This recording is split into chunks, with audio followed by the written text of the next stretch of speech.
Voorheen in Grensoorlog. Vanaf 1 Januarie 1968 was alle mans vanaf 18 jaar oud verplig om militêre diens te doen. Eers 9 maande lank, later 12 maande en nog later 2 jaar, met daaropvolgende kampe. Weiering om diensplig te doen het 6 jaar tronkstraf beteken. Maar baie min wit seuns het geweier.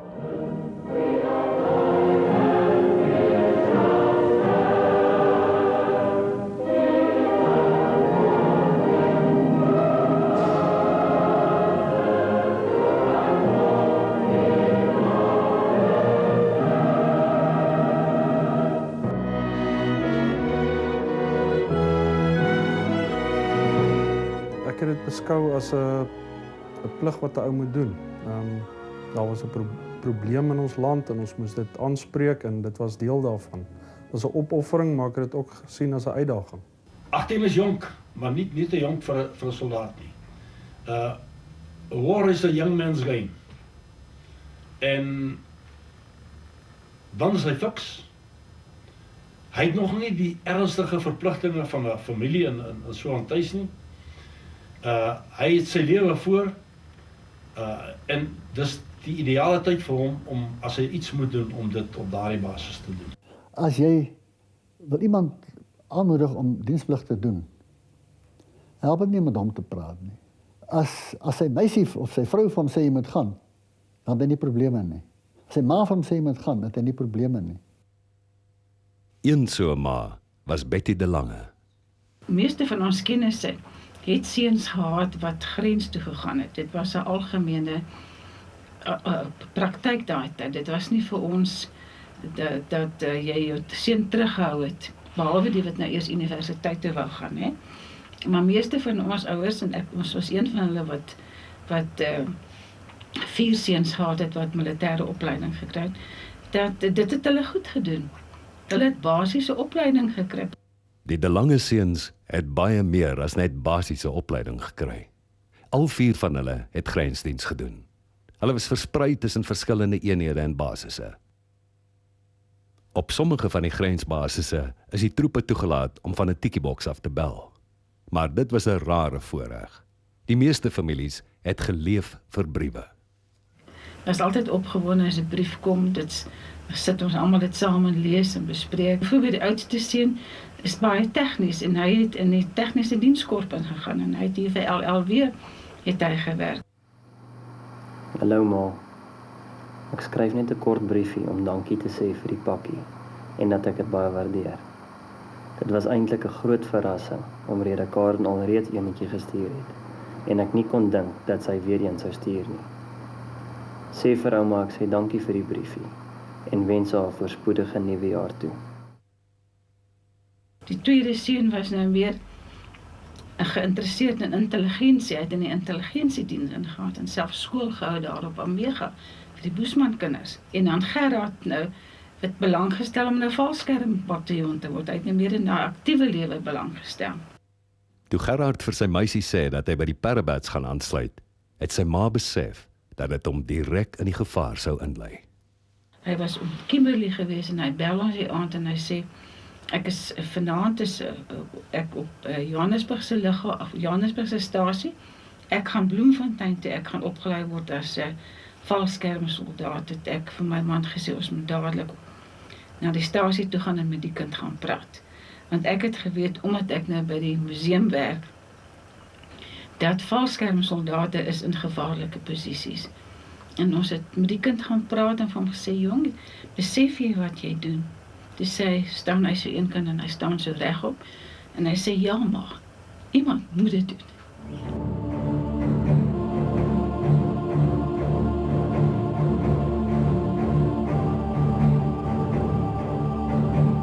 Die sogenaamde Parabats het baie van die jong manne getrek. Die eenheid het in skaars 20 jaar 'n reputasie gebou dat net die bestes dit sou haal. En baie wou probeer. Die eerste 50 Suid-Afrikaanse valskermsoldate is in die Tweede Wêreldoorlog deur die Britse weermag opgelei.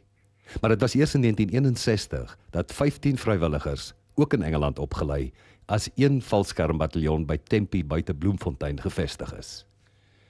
Kort daarna is die eerste plaaslike rekruute ingeneem. Dit was van hulle wat in 1966 betrokke was by die eerste botsing in die oorlog, net suid van die Angola-grens. En op die 26 Augustus vroegoggend het ons met 8 Alouettes opgestyg. En op het teken toe hulle oor die basis gaan, het die voorste helikopter, Brigadier Blou, 'n rooi fakkel afgevuur, wat die teken was vir ons almal om 'n sirkel te vorm om die gebied en ons mense af te laai. En ek dink dis die eerste lugstormoperasie wat in die weermag na Korea of in die hedendaagse weermag uitgevoer is. Vroeg in die 70er jare is die valskermmag uitgebrei na 3 bataljons. Lede van al 3 is dwars deur die oorlog wyd aangewend. Dikwels as 'n snel reaksiemag of 'n fire force, geleer uit teeninsurgensie optrede in Rhodesië. Hulle het in Angola opgetree, maar ook in Namibië self, waar die valskermtroepe saam met ander eenhede veggroepe gevorm het om SWAPO-infiltrasie teen te werk. Dan het hulle werk gewone spoorsny en aanval en opvolg behels, onder kodename soos Veggroep Phantom. Elkeen van hulle was 'n vrywilliger, en die beroemde Maroon Beret is nie maklik toegeken nie. Eers moes hulle 'n streng fiksheidstoets slaag en 'n reeks sielkundige toetse ondergaan. Die wat die paal gehaal het, soos Gerard de Lange, is oorgeplaas na Tempi vir 'n 3 maande kursus.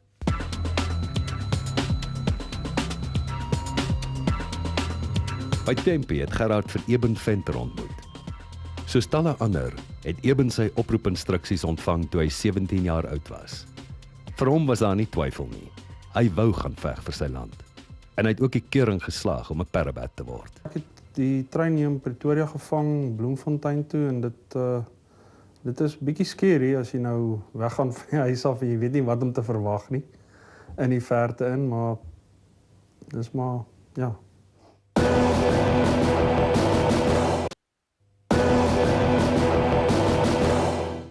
Eben onthou vir Gerard baie goed.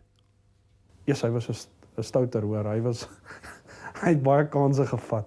Saam is Gerard en Eben deur fiksheidopleiding wat gaandeweg al hoe harder geword het. Hy het een slag terwyl ons uitgegaan het om te hardloop, het hy in ons bungalow ingehardloop en onder daai bed gelê. En daai vloer is lekker koud, so hy het heeltyd daar gelê, seker vir 2 ure, en toe ons terugkom, toe spring hy net weer uit en hy hol saam met ons en maak of hy ook moeg is. En na die tyd het hom byna doodgelag oor ons nou die klomp fools was wat al die pad gehardloop het en hy het onder die op die koue vloer gelê. Die finale 2 weke het bestaan uit 7 ure se uithou-oefening elke dag. Groepe van 12 man het 16 kilometer gehardloop met teerpale of ander swaar gewigte bo hulle koppe, om maar een voorbeeld te noem. Teen die tyd dat opleiding vir valskermspronge begin het, 50% van die rekruute reeds uitgeval. 4, 5, 6, get a puta ni get rek, lang voor, 7, 8, 9. Die nuwe fase het begin met 2 weke onder dak. Nou gaan dit oor land en rol, harnasopleiding en vliegtuig en valskerm. Oefenspronge uit die aapkas is die voorspel tot die werklikheid. Dis eers na 8 suksesvolle spronge, waaronder 2 in die nag en 4 met volledige toerusting, dat hulle kwalifiseer as parabats. Minder as 30% van die oorspronklike inname ontvang uiteindelik die gesogte valskermvlekkies. As valskermsoldate was dit amper vanselfsprekend dat Eben en Gerard sou grensdiens doen, soos wat Gerard se ma geweet het. So vir ons in die tuisfront was dit nie 'n probleem dat die seuns gegaan het en gaan 'n diens doen het nie. Die enigste vrees in 'n ouer hart was dat 'n kontak met die vyand kon skeefloop. Maar hulle het vertrou dat die opleiding goed was en dat hulle kinders in die hande van militêre kundiges was. Dit het vreeslik baie van hulle gerusgestel dat 'n mens nie van hulle kinders verwag om te doen wat jy nie self bereid is om te doen nie. Patrollering van SWAPO se insyplingsroetes was 'n prioriteit, die basis van grensbeskerming. En dit is ongelukkig so, dat die grootste gros van troepies kom en hy stap kilometers en kilometers op die Witstrand en hy raak moeg en hy's honger en als en hy verlang en naderhand is dit 40 dae en almal hou die 40 dae partytjie en almal sit en wag dat Flossie moet kom om hulle terug te vat republiek toe. Soos alle oorloë het hierdie een ook bestaan uit lang periodes van dodelike verveling, afgewissel met oomblikke van bloedstollende aksie, dapperheid en vrees.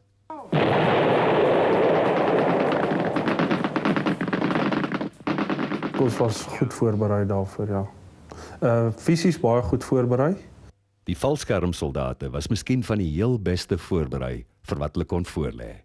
Hulle was infanteriste wat per vliegtuig of helikopter op die slagveld afgelewer word. Die intensiteit van hulle opleiding het hulle in super-infanteriste omskep. So gereed as moontlik vir wat die oorlog ook al mag inhou. Maar geen opleiding kon hulle voorberei op die werklikheid van kontak met die vyand nie.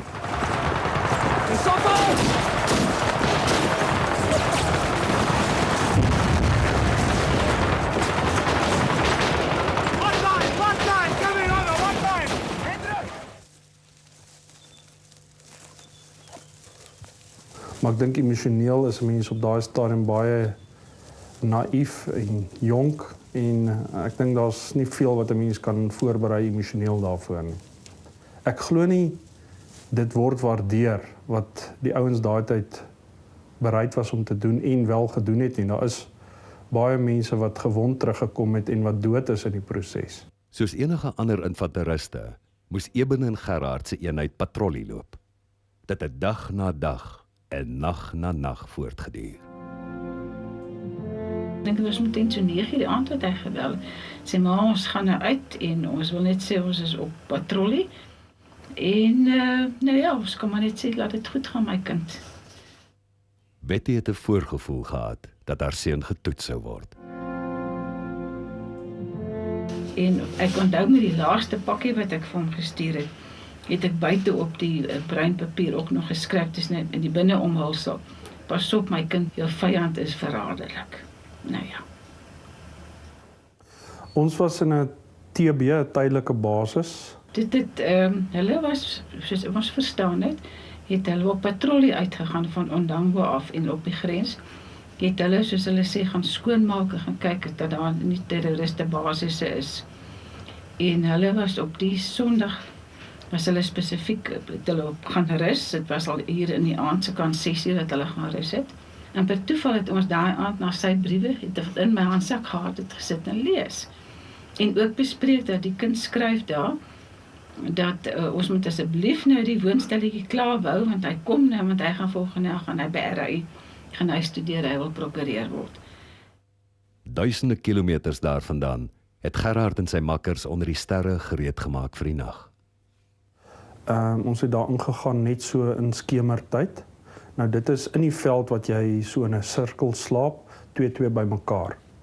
En Gerard de Lange wat in my seksie was, hy het nie saam met my geslaap nie, hy het in die groepie net langs my geslaap. En ek kan duidelik onthou dat daar het manne aangeloop gekom wat hard gepraat het in 'n swart taal.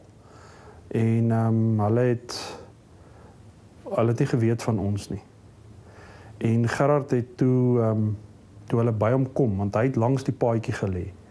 Toe sê hy vir hulle, "Hey, wat maak julle daar?" Die insypelaars het blitsvinnig gereageer, soos hulle opgelei was.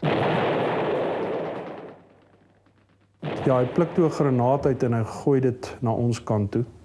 En dit het toe onder Gerard se liggaam beland, of onder sy lyf. En hy is deur die lug geslinger 'n paar meter en hy het op sy rug geland. Ons het dadelik na hom toe gegaan en hom probeer help. Die medic het mond-tot-mond asemhaling gegee. Toe ons hom omdraai dat ons sy rug sien, toe sy rug vol gate soos die skrapnel hom getref het.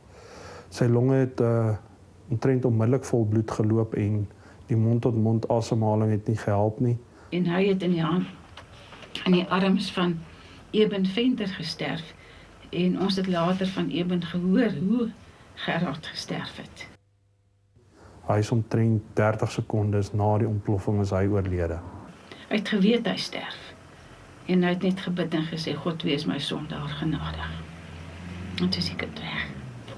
En dis al wat hy gesê het en kon sê. Daarna het hy sy bewussyn verloor. So ek dink dit het dit het besonderse betekenis. Wel, dit bly my by tot vandag toe. Ons het elkeen het ons geboortedatum en ons het ons sterfdatum. En jy moet aanvaar, dit was sy tyd gewees. Ons het dit aanvaar.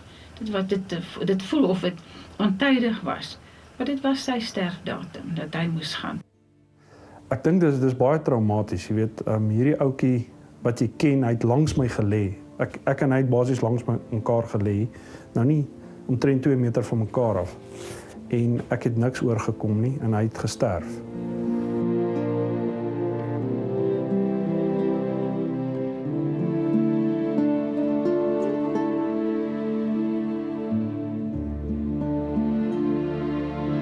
Drie dae na die tyd, toe sê hulle vir ons moet terug gaan veld toe.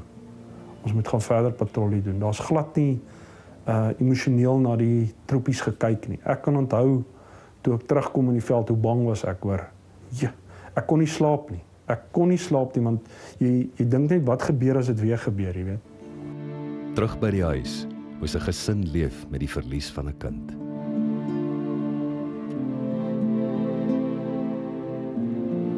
Van die weermag se kant, hulle het ons kom besoek, hulle het met ons kom praat.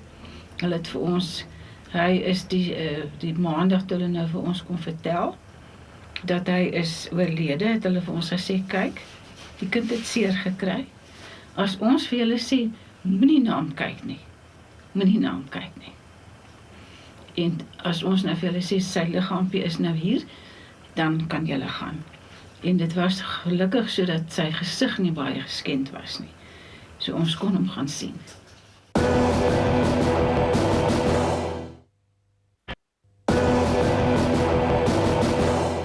Ondersteuning het van oral gekom, van bekendes en onbekendes. Soveel ander ouers kon identifiseer met hulle pyn. Ons deel in die smart met die groot verlies. Ons sal Gerard as 'n dapper seun wat vir sy vaderland gesterf het, onthou. Ons voel saam met u, want ons skoonseun het ook die 18de Desember 1983 die hoogste offer gemaak vir God, sy geloof en land. You don't know us, but we want you to know that we mourn with you over the tragic loss of your son. Your dear son, Gerard Ernst, has now been called to higher duties, where with the dear Lord Jesus and all the angels, he is clothed in white. Ek dink vir my maale was dit nogal erg. Hulle het geweet dit het gebeur en hulle het my probeer pols, maar ek dink dit was 'n bietjie moeilik om daaroor te praat. Ou wou nie graag jouself ontbloot en ek dink ook om hulle te beskerm het ou probeer om maar front voor te hou, het maar probeer taaf lyk. Ek dink as hulle besef hoe gevaarlik dit is of hoe gevaarlik dit was, dan sou hulle meer bekommerd gewees het, want daai spesifieke nag het my ma my vertel, het sy wakker geword en het sy spesifiek vir my gebid. En dit het presies op daai selfde tyd gebeur as wat die aanval op ons was. Ek dink dit was vir al die seuns. As jy kyk na die foto's wat hom by sy begrafnis geneem is, en jy kan sien die hartseer op die gesigte, dat dit vir hulle 'n skok was. En vir hulle eie jong vriende wat so gegaan het.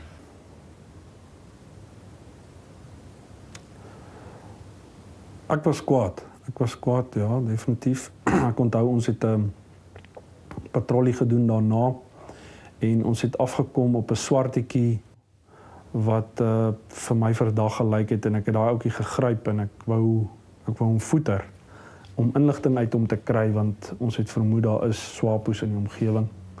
En as ek nou terugdink, weet ek, jy weet ek het nie reg opgetree teenoor 'n klein seentjie nie. En ek dink dis maar as gevolg van daai gebeurtenis wat ek so oorgereageer het en ek amper my frustrasie op hierdie jong seun uitgehaal het. En so ek sê dit het 'n geweldige indruk op ons as huisgesin gemaak. En ding ons baie nader aan mekaar gebring. En so moeder moet losmaak. Sy moet besef dat sy gaan eendag haar kind weer sien. Ek probeer sy lewe sien as hy nou nie sou sterf en dan sou hy vandag heel waarskynlik 'n pa gewees het met 'n vrou en kinders en 'n goeie loopbaan. Hy was 'n intelligente ouetjie gewees. Hy sou dit gemaak het. En nou is hy weg. Daar's niks van hom oor nie, net herinneringe. Natuurlijk is dit 'n skok. En selfs nog vandag, jy stap in die straat en jy sien 'n blonde seun en dan dink jy, maar ek sou so gelyk het. So dit is, hy is nooit weg nie. Hy is altyd daar.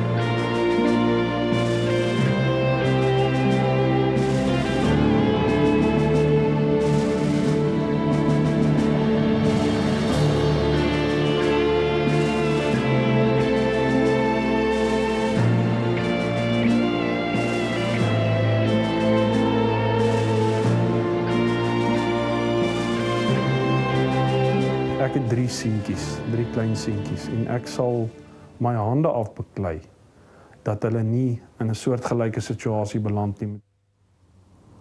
Ek dink dis belangrik om dit wat die stem daai tyd gesê het, ek sal lewe, ek sal sterwe, om dit uit te leef.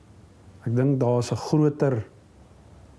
groter ideologie as net 'n mens self. Mens moet vir ons groep veg.